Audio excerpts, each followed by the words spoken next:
निहत्य धार्तराष्ट्रान्नः का प्रीतिः स्याज्जनार्दन पापमेवाश्रयेदस्मान् हत्वैताततायिनः।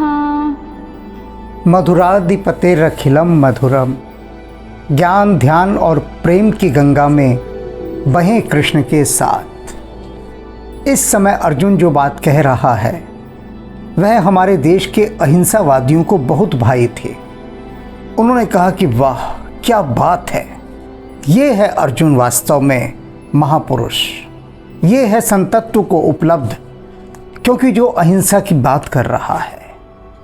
क्या कह रहा है अर्जुन, इसको ध्यान से सुनिए और उसके बाद जानिएगा कि जो अहिंसावादी लोग हैं इन्होंने अर्जुन का कितना बड़ा समर्थन किया और कृष्ण को तो पानी भर भर के कोसा उन्होंने, पानी पी पी कर कोसा उन्होंने, इतना कोसा कृष्ण को कि यह लगने लगा कि ये महाभारत का युद्ध ये कृष्ण के कारण ही तो हुआ।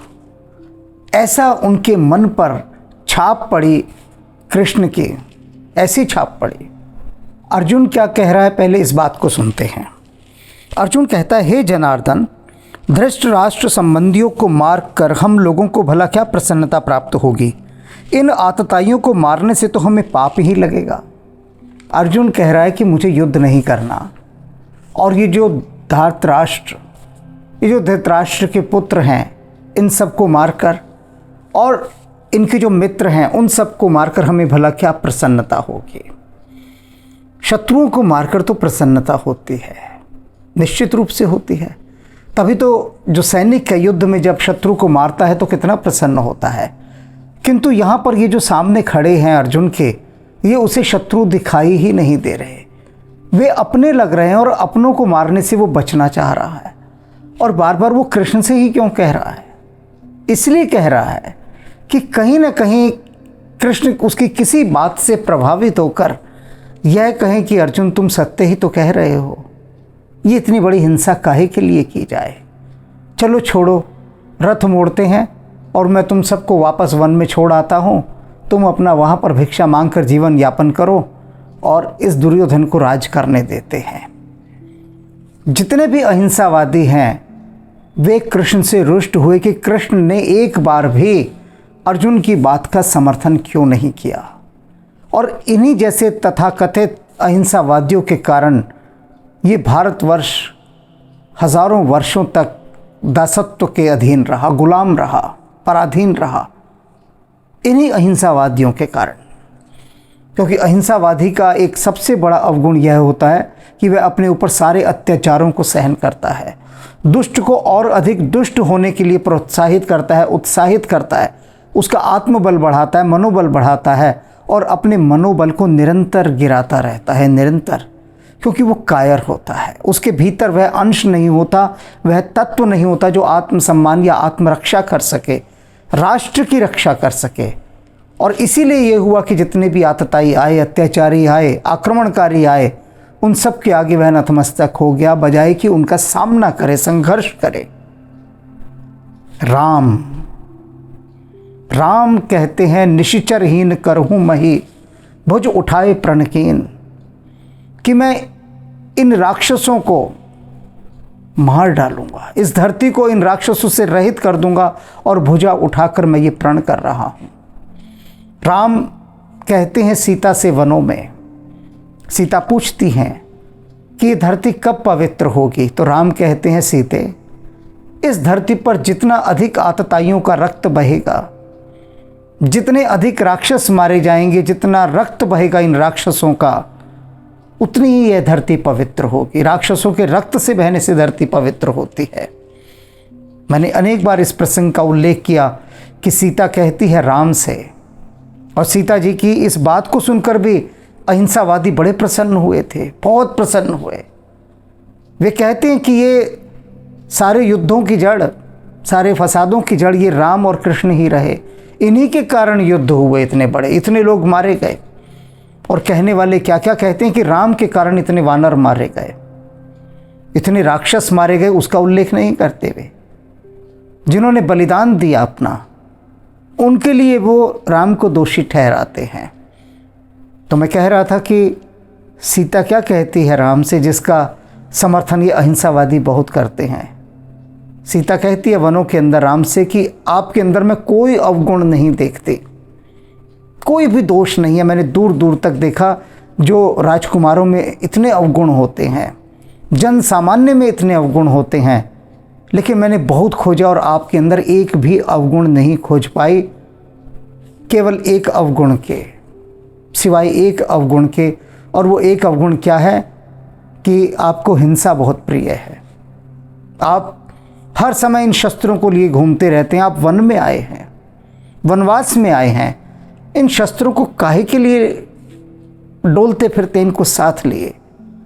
वनवासी हैं, शस्त्रों का क्या करेंगे? क्यों शस्त्र लिए? ये तो हिंसा के प्रतीक हैं। और मैं देखती हूँ आपको हिंसा बहुत प्रिय है यहाँ पर वनों के अंदर। तो राम समझाते हैं उसे कि इन शस्त्रों के कारण ही, शस्त्रधारी राम के कारण ही तुम अब तक सुरक्षित हो, या हम अब तक सुरक्षित हैं। अन्यथा ये राक्षस एक क्षण नहीं लगाते हमें मार देने में। ये वन खा जाने को तैयार है। इसका नाम ही दंडक वन है, जो दंड देने वाला हो। ये एक क्षण के लिए हमें जीवित नहीं छोड़ता यदि हमारे पास शस्त्र नहीं होते। और ये बात सीता को बहुत बाद में समझ में आती है। जिस समय सीता लंका में अशोक वाटिका में बंदिनी थी, उस समय वह अपनी सेविका को, कशा को वहाँ कहती है कि आज मुझे पता लगता है, आज मैं देखती हूँ कि यदि राम न होते तो ये खर, दूषण और तिरशिरा कब के हम सबको मार डालते। ये राक्षस एक क्षण में हमें मार डालते यदि राम शस्त्रधारी ना होते। तो ये जो शस्त्र धारण करना है, हमारे जितने देवी देवता हैं सभी शस्त्रधारी हैं। इसका मतलब ये नहीं कि वे हिंसक हैं। इसका अर्थ ये है कि यदि कोई आतताई, यदि कोई दुर्जन, यदि कोई पापी, यदि कोई दुष्ट अत्याचार करेगा तो उसका दमन करने के लिए, उसका शमन करने के लिए, उसका नाश करने के लिए ये अस्त्र शस्त्र हैं। हिंसा के लिए नहीं है, आत्मरक्षा के लिए हैं। अहिंसा परमो धर्म, किंतु हिंसा आपद धर्म है। चित्र देखा है आप लोगों ने? नहीं देखा तो बड़े ध्यान से देखिए। गुरु तेग बहादुर जी का चित्र और गुरु गोविंद सिंह जी महाराज का चित्र। वे एक ध्यानी के रूप में बैठे हैं, ध्यान लीन हैं, लेकिन साथ में शस्त्र रखा है, शस्त्रधारी हैं। वे कहते हैं कि हम उस अकाल पुरुष के, हम उसके प्रतिनिधि हैं, उसके हम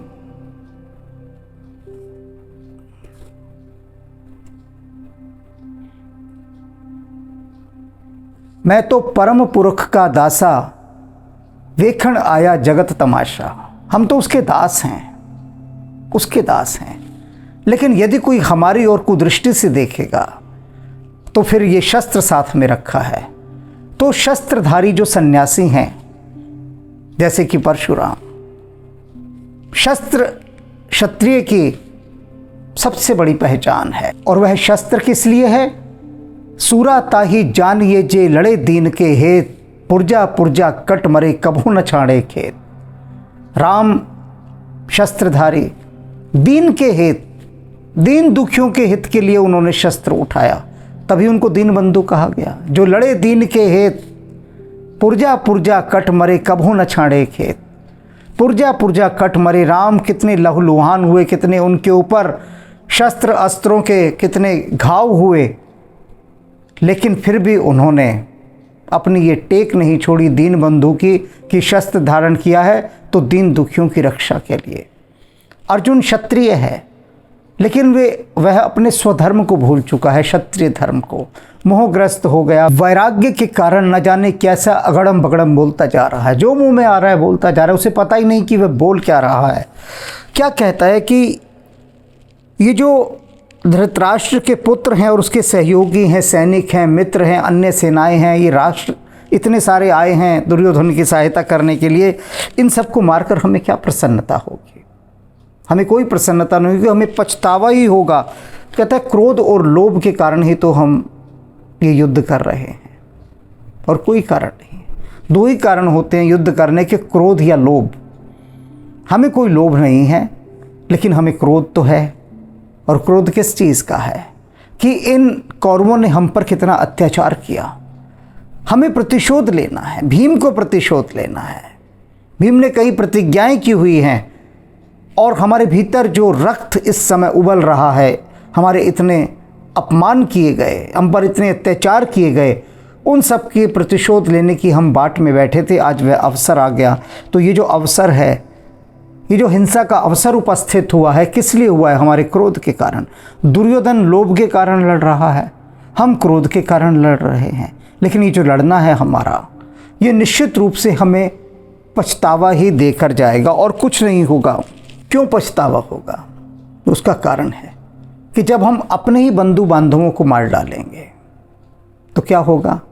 उनका अभाव खटकेगा, हम सिंहासनारूढ़ होंगे, बैठेंगे सिंहासन पर, और संसार क्या कहेगा? देखो देखो इन लोगों को, ये वे लोग हैं जो अपने भाइयों को मारकर सिंहासन पर बैठे। यही संसार की रीत है और कुछ नहीं है संसार की रीत। अगर एक व्यक्ति अपने भाई को मार देता है, उसका भाई कौन है? अत्याचारी है, देशद्रोही है, राक्षस है, हिंसक है, डाकू है। सीधी सी बात समझ लीजिए, एक डाकू यदि पुलिस की गोली से मारा जाता है तो जन सामान्य चुप रहता है कि ठीक है, पुलिस के द्वारा मारा गया। फिर भी उनमें से बहुत सारे ऐसे होते हैं जो डाकुओं का समर्थन करते हैं। अब वही डाकू यदि उस डाकू को उसका भाई मार डाले कि तुम समाज के लिए कलंक हो, तुम कितने लोगों के घर उजाड़ रहे हो, लूट रहे हो, हिंसा कर रहे हो, तुम्हें जीने का कोई अधिकार नहीं, यदि तुम जियोगे तो और अत्याचार करोगे, ऐसा समझकर यदि उस डाकू को उसका ही भाई कोई मार डाले तो लोग क्या कहेंगे? ये देखो, इस व्यक्ति ने अपने ही भाई को मार डाला। अरे डाकू था तो क्या हो गया, भाई तो था, भाई को ही मार डाला। मतलब जिस संसार की रक्षा के लिए उसने अपने रक्त के संबंध की भी परवाह नहीं की और उस दुष्ट को मार डाला, वही संसार के लोग उसको कोसते हैं और आज तक विभीषण को कोस रहे हैं, आज तक कोस रहे हैं और आगे भी कोसते रहेंगे। क्यों? क्योंकि ना समझ है ना, समझ ही नहीं कि विभीषण ने जो किया, क्या किया? उसका भाई अत्याचारी था, साधु सन्यासी ऋषि मुनियों की हड्डियों के ढेर लगा दिए थे उनके आश्रम में, उनको खा खा कर, और रुक नहीं रहा था, निरंतर अत्याचार पर अत्याचार। उस राक्षस का साथ नहीं दिया, ऐसे दुरात्मा, दुष्ट, क्रूर, नृशंस भाई का उसने बिल्कुल साथ नहीं दिया। विभीषण ने समझाया, नहीं माना, तो फिर यही रास्ता बचा कि ठीक है, अब राम की सहायता करके इसको मारा जाए, क्योंकि यदि जीवित रहा तो संसार को ये बहुत बहुत तंग करेगा, बहुत बहुत सताएगा, संसार को बहुत सताएगा, और बहुत सत चुका है संसार। सभी ब्रह्मा जी के पास गए थे कि मुक्ति दिलाओ इस रावण से किसी प्रकार से, तो लोग विभीषण को दोष देते हैं कि भाई का साथ नहीं दिया। लोगों की मनोवृत्ति क्या है कि पाप में भी अपने परिवार के लोगों का साथ दो। यदि परिवार का कोई सदस्य पाप में लिप्त है, कि बजाय उसको उस पाप से सद्मार्ग पर लाया जाए, बजाय कि उसको दंडित किया जाए, उसके पाप में उसके सहयोगी हो, उसकी रक्षा करो, तब तो ठीक है। अन्यथा वो क्या कहेंगे कि ये रक्त संबंधों की भी इसने चिंता नहीं की। और वही भय, उसी कलंक का भय अर्जुन को भयभीत कर रहा है, बुरी तरह से भयभीत कर रहा है। कहते पछतावा होगा बाद में, हमें लोग हमें कलंकित करेंगे, आक्षेप लगाएंगे और उनको खोने का शोक सताता रहेगा। बाद में पीड़ा होगी, अभी तो मार डालेंगे इनको, बाद में लगेगा कि हमने क्या किया, मार डाला। जिनके साथ हम खेलते थे, बैठते थे, खाते पीते थे, अपने उन्हीं भाइयों को मैंने मार डाला, इसका हमें शोक होगा और इस लोक में और परलोक में दोनों में भयंकर दुख की प्राप्ति होगी। ये अर्जुन इस समय भगवान कृष्ण को कह रहा है, समझा रहा है, उनको अपने पक्ष में सहमत करने के लिए कह रहा है। जो क्यों सुना रहा है इतना सब? इसलिए कि यदि कृष्ण कह देंगे तो बस फिर जैसे कि मुहर लग गई और हस्ताक्षर हो गए कि अब तो कृष्ण ने कह दिया कि ठीक है, छोड़ो, बंद करते हैं ये युद्ध। अब एक महत्वपूर्ण प्रश्न जो यहाँ पर खड़ा हो रहा है, जो पहले भी खड़ा हो चुका है, कि क्या अर्जुन ने अब से पहले लोगों को नहीं मारा? बहुत मारा है, इतने इतने शत्रुओं को मारा है और बड़ी वीरतापूर्वक मारा है, और कभी अर्जुन के मन में कोई खेद, कोई क्लेश उत्पन्न नहीं हुआ किसी भी प्रकार का, किसी भी प्रकार का। दूसरों को मारते समय अर्जुन कभी भी नहीं डगमगाया, कभी भी नहीं, बल्कि गौरवान्वित हुआ, आत्मगौरवान्वित हुआ, दूसरों के द्वारा गौरवान्वित हुआ। लेकिन अब जब अपने सामने खड़े हों, इसको एक उदाहरण के द्वारा समझिए। यदि किसी चिकित्सक को, यानी सर्जन को, किसी डॉक्टर को अपने ही बेटे का ऑपरेशन करना पड़े ऑपरेशन टेबल पर, तो वो प्रायः बचेगा? वो कहेगा नहीं, अपने बेटे का ऑपरेशन मैं नहीं कर सकता।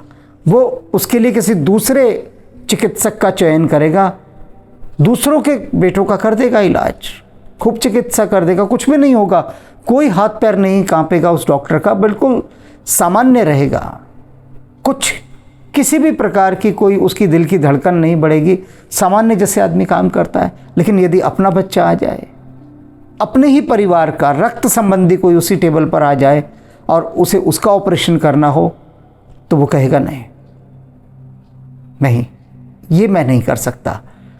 क्यों कहेगा ऐसा? क्यों कहेगा? सोचा है कभी? एक कारण तो यही लोग कहेंगे कि जब अपना सामने आएगा तो हाथ कांपने लगते हैं, अपने को देखकर दिल धड़कने लगता है।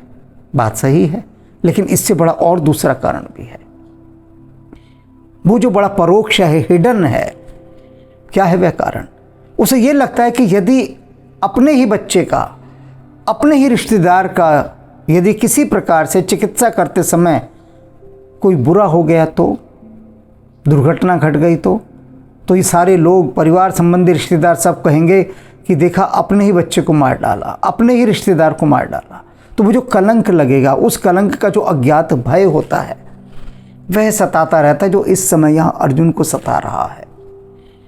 अपनों पर जब बीतती है, अपने पर जब बीतती है, अपने जब सामने खड़े होते हैं, तब सबसे मुश्किल दौर आता है, सब परीक्षा की सबसे कठिन घड़ी आती है। उस समय कैसे टिका जाए, उस समय कैसे रहा जाए, उस युद्ध में स्थिर, उस समय अपने मन को कैसे संतुलित किया जाए।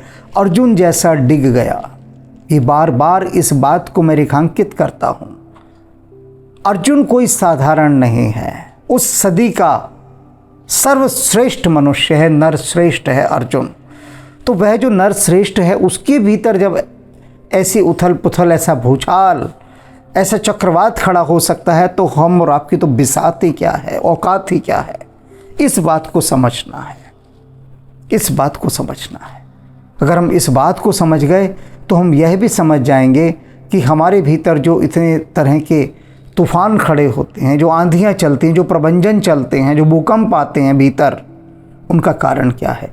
यह कारण बताया जा रहा है अर्जुन के माध्यम से कि ये कारण होता है। कारण यदि पकड़ में आ जाए तो बहुत कुछ निवारण हो जाता है। कारण से ही निवारण की यात्रा आरंभ होती है। अब आगे की बात अर्जुन क्या कह रहा है, वही बात जो अहिंसावादियों को बड़ी प्रिय लगी। अर्जुन आगे कहता है कि ये जो जितने भी हैं, ये आतताई हैं। कह रहा है आगे कि इन आतताइयों को मारने से हमें पाप ही लगेगा।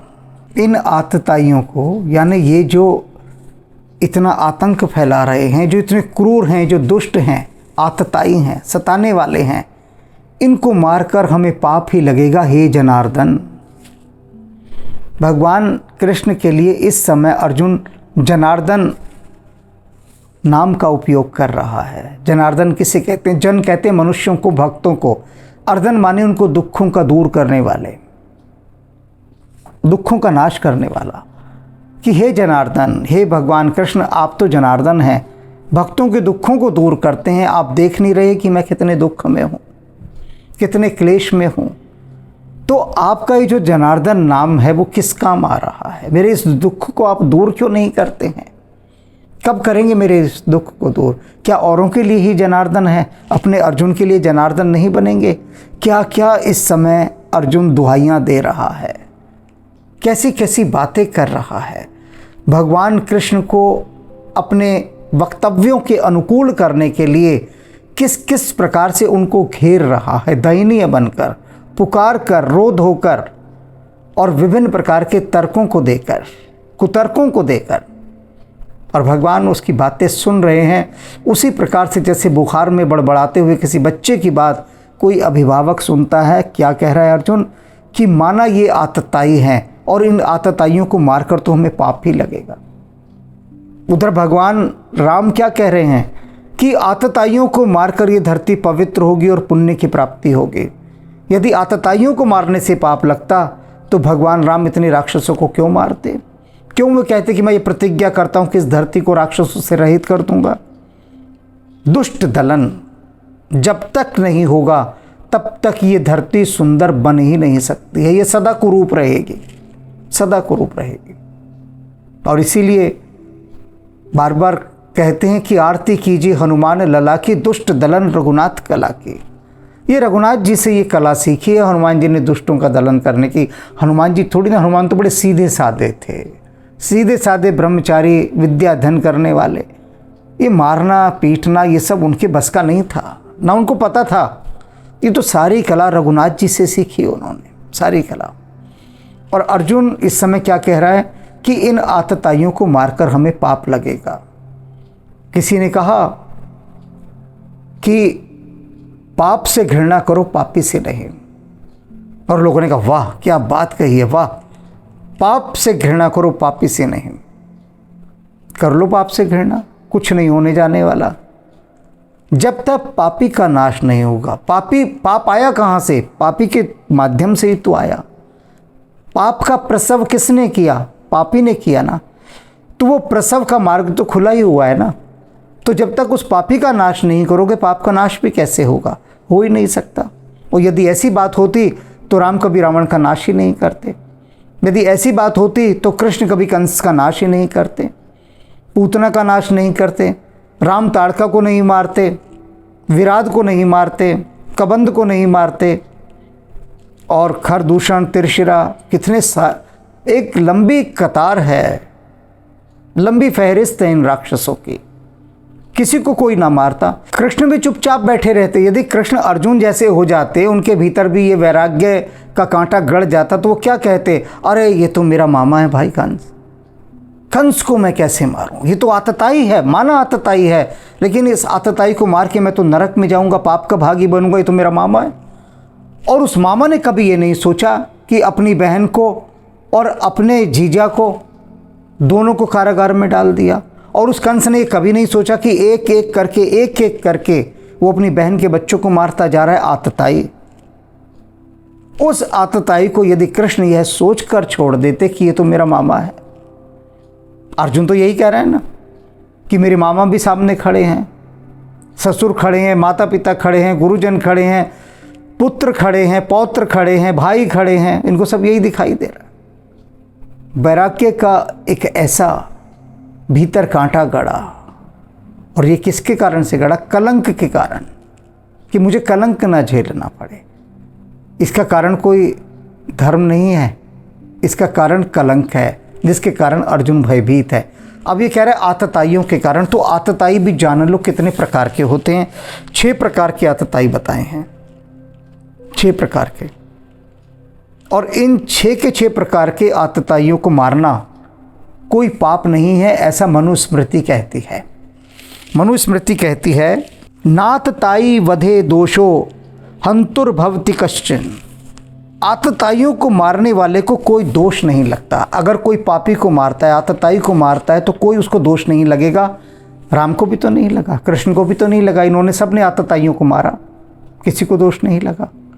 अब आतताइयों के प्रकार कितने हैं सुन लीजिए। 6 प्रकार के आतताई होते हैं। कौन कौन से? विष देने वाला आतताई का पहला प्रकार, और आग लगाने वाला, शस्त्रास्त्रों से मारने वाला, धन का हरण करने वाला, भूमि छीनने वाला, स्त्री का हरण करने वाला। ये जो 6 प्रकार की आतताई हैं, अलग अलग लक्षण, वो सारे के लक्षण एक दुर्योधन के अंदर समाये हुए हैं। 6 के 6 प्रकार के ये जो आतताई हैं, ये सभी दुर्योधन के भीतर समाहित हैं। इस एक ही के अंदर 6 के 6 आतताई आ गए। जैसे रावण के 10 सिर थे ना, तो ऐसे ये जो 6 आतताई हैं, ये सारे दुर्योधन के भीतर बैठे हैं। कैसे, जान लीजिए। पहले आतताई माने विष देने वाला। कई बार मैंने बताया है, बचपन के अंदर जब ये खेलते थे तो दुर्योधन देखता था कि जो भीम है, ये जो वनों से आए हैं और ये इतना शक्तिशाली है, इतना शक्तिशाली कि प्रत्येक खेल के अंदर वह दुर्योधन को पछाड़ देता है, सभी को पछाड़ देता है। अब उसको लगा कि ये तो हर समय हमको इस तरह से बेइज्जत करता रहेगा, लज्जित करता रहेगा, तो ये इतना बलशाली है, हम पर सदा हावी रहेगा। तो एक काम करते हैं, इसको मार डालते हैं। हत्या का विचार आया उसको मार डालने का। और क्या किया उसने, उसके भीम के भोजन में विष डाल दिया, जहर दे दिया। अब वो जहर दे दिया तो जहर का प्रभाव हुआ, वो बेहोश हो गया। उसके हाथ पैर बांधे और गंगा में फेंक दिया। तो आतताई का पहला लक्षण क्या, जो बताया, विष देने वाला। दुर्योधन ने अपने ही भाई को बचपन के अंदर, अब ये देख लो इसकी जो इंटेंशन है, इसकी जो नीयत है दुर्योधन की, इसका जो मैला हृदय है वो कैसा है कि बचपन से ही अपने भाइयों को मारने के लिए उत्सुक है। विष दिया। अब क्या है, आग लगाने वाला। लाक्षागृह बनाया, अपने भाइयों को उस लाक्षागृह के अंदर भेजा और उसमें आग लगवा दी। इस बात का उल्लेख ये लोग नहीं करते जो दुर्योधन का समर्थन करते हैं, बातें नहीं उठाते ऐसी। सोचिए, अपने ही भाइयों को जीवित जला देने का षड्यंत्र। लाक्षागृह यानी लाख से वो महल बनाया। लाख एक ऐसा पदार्थ है कि जो आग पकड़ ले तो एक क्षण के अंदर सब कुछ भस्म कर देता है जलाकर। और इधर अर्जुन क्या कह रहा है कि ये मेरे भाई हैं, मैं इनको मारूं क्या। और उधर दुर्योधन कि अपने ही भाइयों को मुझे मारना है और उनके लिए लाक्षागृह बनाया। वो तो विदुर का अतुलनीय सहयोग, ये विदुर के कारण ये बच गए, अन्यथा कोई कसर ठोर नहीं उछाल रखी थी। और बच गए तो छुप गए, नहीं तो फिर भी नहीं बचते। बहुत समय तक तो दुर्योधन और सब यही मानकर बैठे रहे कि ये जो पांडव थे वो लाक्षागृह में जलकर भस्म हो गए, मर गए, तो ये थोड़ा शांत हो गया। लेकिन जब पता लगा कि जीवित हैं तो फिर पूरी शक्ति के साथ उनको मारने के प्रयत्न में लग गया। तो दूसरा लक्षण क्या, आग लगाने वाला। अब तीसरा क्या है, शस्त्रास्त्रों से मारने वाला। बहुत प्रयास किए कि किसी प्रकार से अस्त्र और शस्त्रों से पांडवों को मार दिया जाए, किंतु वे स्वयं इतने निष्णात थे शस्त्र और अस्त्रों को चलाने में कि मार न सका। प्रयास वहाँ भी कम नहीं किए। अब धन का हरण करने वाला, उसने जुए का आयोजन किया। जब देखा कि किसी भी प्रकार से पांडवों के धन का हरण नहीं कर सकता, तो दुर्योधन ने द्यूत क्रीड़ा का आयोजन किया। और सभी जानते हैं कि उसमें किस प्रकार से छल पूर्वक, चीटिंग करके जिसको कहते हैं, धोखा देकर पासे फेंके गए और हर बाजी को जीतते गए और इस तरह से उनके धन का हरण किया। अब भूमि छीनने वाला, तो उनसे उनका राज्य ही तो छीना, उसीलिए तो युद्ध हो रहा था कि जो भूमि पांडवों के हिस्से में आती थी उस भूमि को छीन लिया। तो भूमि छीनने वाला भी हो गया और स्त्री का हरण करने वाला या अपमान करने वाला। दुर्योधन ने कहा था कि मैंने इसको जुए में जीत लिया, अब ये मेरी दासी हो गई है, और उसका अपमान किया, द्रौपदी का अपमान किया। स्त्री का हरण करने वाला भी इसलिए कहा गया दुर्योधन को कि इसने क्या किया, दुर्योधन ने जयद्रथ से कहा, जयद्रथ जो कि इसका बहनोई था, उससे कहा कि देख द्रौपदी इस समय वनों में अकेली है और वह जा रहा था दूसरा विवाह करने, स्त्री खोजने अपने लिए विवाह के लिए, और कहा कि देख द्रौपदी वहाँ अकेली है और द्रौपदी से सुंदर कोई स्त्री है नहीं, तो तू एक काम कर, उसका ही हरण कर ले। भड़काया उसे। और वो जो जयद्रथ था वो पहुंचा वहाँ वनों में, और उस समय पहुंचा पूरी प्लानिंग के साथ, पूरी योजनाबद्ध तरीके के साथ कि जिस समय पांचों पांडव किसी काम से वनों में चले गए थे, द्रौपदी वहाँ पर अकेली थी। द्रौपदी के साथ उसकी एक दासी थी और एक पुरोहित थे जिनका नाम था धौम्य। तो धौम्य पुरोहित वहाँ से 3 जने थे। अब वहाँ पर जयद्रथ सबसे पहले क्या करता है, अपने एक मित्र कोटिकास्य को वहाँ भेजता है। कोटिकास्य पहुँचता है द्रौपदी के पास और नाटक करता है वहाँ अनजान बनने का और पूछता है कि हे सुंदरी तुम कौन हो। तो द्रौपदी अपना परिचय देती है। तो वो कहता है कि हमारे साथ हमारे मित्र भी हैं, वो आए हुए हैं। तो द्रौपदी कहती है उन सबको लेकर आइए, मैं उनके लिए भोजन बनाती हूँ, आप मेरे अतिथि हैं। अब सत्कार देखिए, लेकिन ये धोखेबाज जो चालबाज हैं, ये पूरी जो चांडाल चौकड़ी है इसकी दुर्योधन की, ये हमेशा अत्याचार करने में अग्रसर। तो जयद्रथ वहाँ पर आता है और द्रौपदी से क्या कहता है कि तू क्यों इन पांडवों के साथ रह रही है, ये तेरे को वन वन में दुखी रख रहे हैं, कोई सुख नहीं, कोई सुविधा नहीं, हर समय तुझे अभावग्रस्त जीवन जीना पड़ रहा है, धन का अभाव, हर चीज़ का अभाव, और वनों के अंदर दुख ही दुख हैं। तो तू एक काम कर, मुझसे विवाह कर ले, मैं तुझे महारानी बना दूंगा। तो द्रौपदी उसे बहुत धिक्कारती और चले जाने के लिए कहती है, लेकिन जयद्रथ बलपूर्वक कुटिया से खींचकर, जैसे रावण सीता को खींचकर ले गया था उस तरह से उसका हरण करता है, लेकर भाग जाता है। और तभी पांडव लौट आते हैं। तो भीम और अर्जुन पीछे भागते हैं, जयद्रथ को उसको पकड़ लेते हैं और पकड़ने के बाद उसे मारने ही वाले होते हैं कि पहले ही युधिष्ठिर ने कह दिया था कि देखो जो जयद्रथ है वो बहनोई है दुर्योधन का, पहले ही कह के भेजते हैं वो कि उसे मारना मत, वो हमारा आत्मीय जन है, हमारा बंधु बांधव है।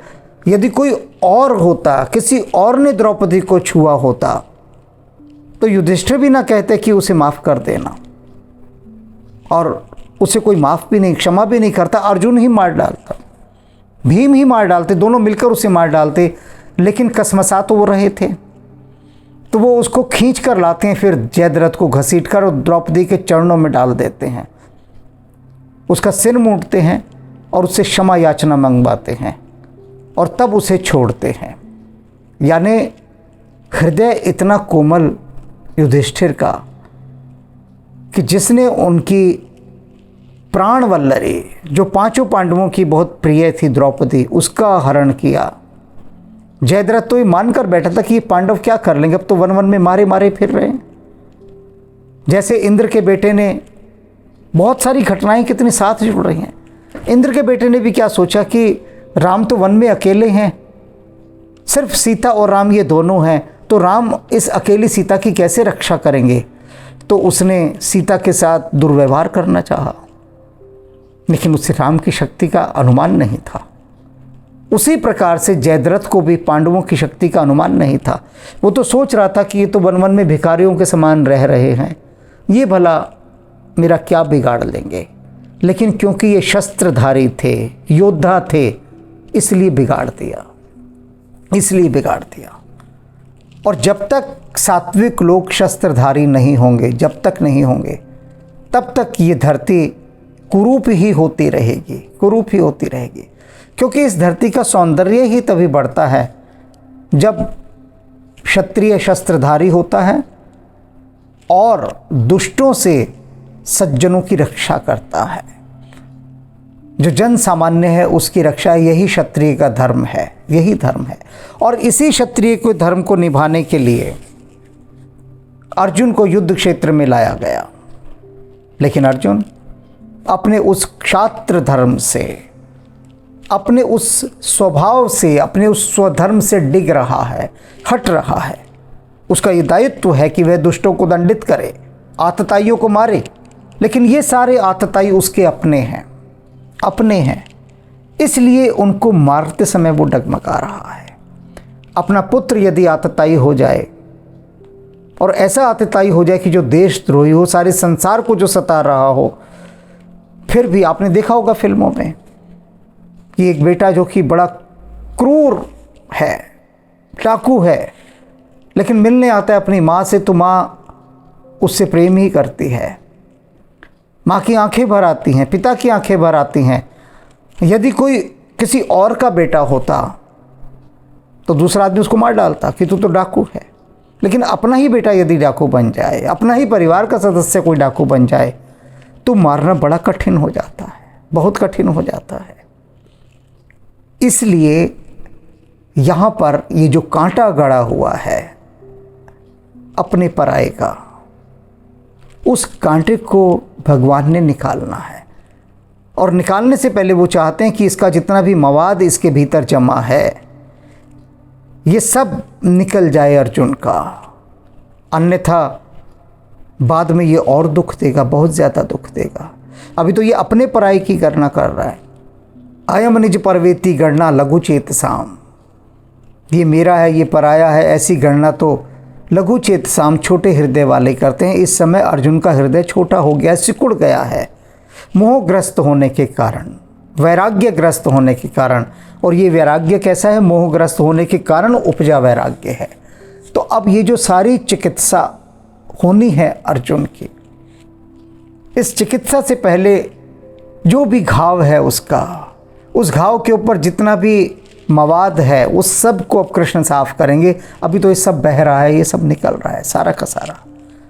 देखिए ना कितने कितने अनर्गल प्रलाप इस समय अर्जुन कर रहा है, भगवान से कह रहा है कि मैं इन अपनों को मार डालूं, इनको मार के हमें कौन सी प्रसन्नता होगी। माना कि ये आतताई हैं, अत्याचारी हैं, लेकिन अत्याचारी को मारना भी पाप है।